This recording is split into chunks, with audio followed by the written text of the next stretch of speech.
Hi students, welcome back to Google Classroom of Sri Gokulam Public School, Guruvayur. I hope all of you are fine, right? Today we will start a new chapter, that is chapter 2, Forms of Business Organization. You have already studied in the first chapter about the business, its significance and classification of business activities. You also know that these activities are carried out by an individual in an organized form of a business, having different patterns of ownership and management. A single individual may own the business, or a number of individuals may come together to own the business jointly. So, based on the ownership and management, we have different forms of business organization. What are they? They are sole proprietorship, joint Hindu family business, partnership, cooperative societies, and joint stock company. Today, we will discuss sole proprietorship form of business organization in detail. Sole proprietorship is the most popular form of business organization in India. You will find sole proprietors everywhere. If you buy a notebook, a pen, etc. from a shop near to your residence or school, most probably the shop is run by a sole proprietor. The word sole implies only and proprietor refers to owner. Hence, a sole proprietor is the one who is the only owner of a business. So, how can we define the term sole proprietorship? Sole proprietorship is a business organization which is owned by a single person who bears the entire business risk. Now, let's discuss about the main features of sole proprietorship. The first one is formation and closure. Formation of a sole proprietorship is quite easy as it does not involve any legal formality.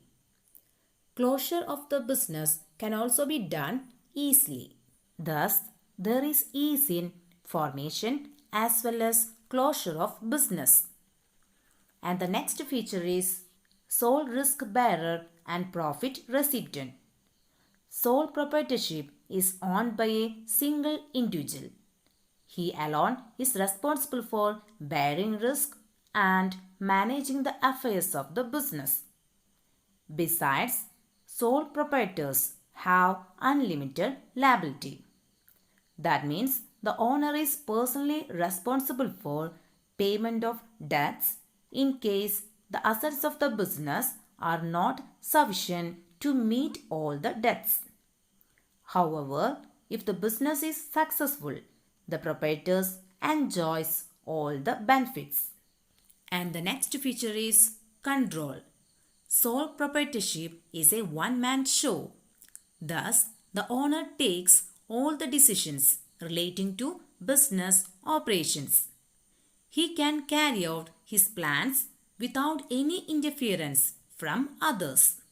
And the next feature is no separate entity. Sole proprietorship is not a separate legal entity. A separate legal entity is an entity which exists independent of its owners. Thus, the sole proprietor owes everything which the business owes, both in terms of assets and liabilities. There is no difference between the sole proprietor and his business from legal point of view. And the next feature is lack of business continuity. Continuity of sole proprietorship depends on the continuity of the sole proprietor. Thus, in case of his death, insanity, insolvency, imprisonment, etc., will have a direct and detrimental effect on the business. So, these are the main features of sole proprietorship form of business organization. Now, let's discuss the main merits of sole proprietorship form of business organization. The first merit is quick decision making. There is quick decision making in sole proprietorship as all the decisions are made by a single person. Though, in the case of need, he may consult others while making the decisions. And the next merit is confidentiality of information. There is very high secrecy of information in sole proprietorship because the sole proprietor is not bound to share business information with others. So, the sole decision-making authority enables the proprietor to keep all the information related to business operations confidential and maintain secrecy. And the next merit is direct incentive. In sole proprietorship form of business organization, the entire profit of the business goes to the owner. This motivates the proprietor to work hard and run the business efficiently. And the next merit is sense of accomplishment.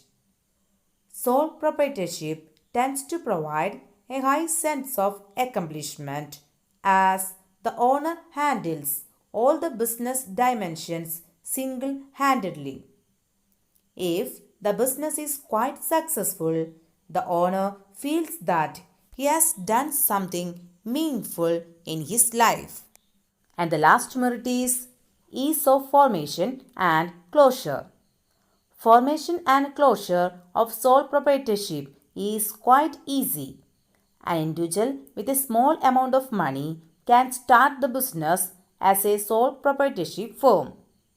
In the same way, the sole proprietorship may be dissolved easily, as this also does not involve any legal formalities.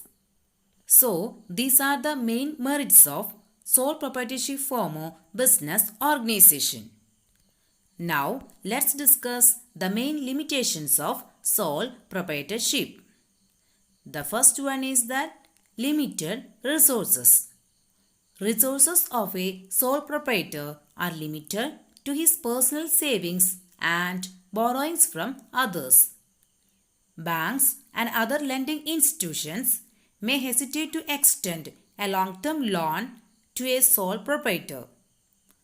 Lack of resources is one of the major reasons why the size of the business rarely grows much and generally remains small. And the next limitation is unlimited liability. A major disadvantage of sole proprietorship is that the owner has unlimited liability. If the business fails, the creditors can recover their dues not merely from the business assets but also from the personal assets of the proprietor. And the next limitation is limited managerial ability. The owner has to assume the responsibility of varied managerial tasks such as purchasing, selling, financing, etc. It is rare to find an individual who excels in all these areas. Thus, decision-making may not be balanced in all the cases. And the last limitation of sole proprietorship is limited life of a business concern. The sole proprietorship business is owned and controlled by one person. So, the death, insanity, imprisonment, etc. of a proprietor affects the business and it can lead to its closure. So, these are the main limitations of sole proprietorship form of business organization. Students, today we discuss the term sole proprietorship form of business organization, its features and its main merits and demerits. So students, I hope all of you understood the concept clearly. And please note that the related URLs, notes of the lesson and test paper are also attached along with the class. Make use of these available materials. Study well and attend the test paper without fail. That's all for today. Thank you.